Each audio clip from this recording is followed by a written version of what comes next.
واستمرار سلسله المقاطعه، جاب لكم حاجه ساعه جديده النهارده، حاجه ساعه مصريه، بس بقول لك ايه، بريميوم، بسم الله، طعمها حلو، الصودا قويه.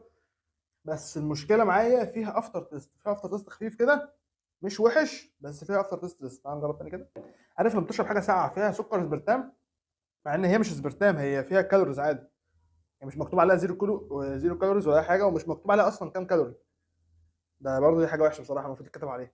بس لا، يعني السكر فيها ثواني كده، لا سكر عادي، بس هي في افتر تيست سكر قوي، بس طعمها حلو، يعني طعم الكولا فيها حلو، صودا عالي.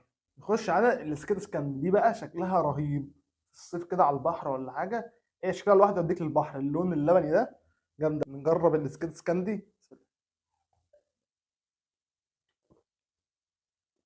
طعمها حلو قوي، بس مش قادر اقربها لك، يعني طعمها حلو، منعشه، وفيها طعم حاجه كاندز اللي هو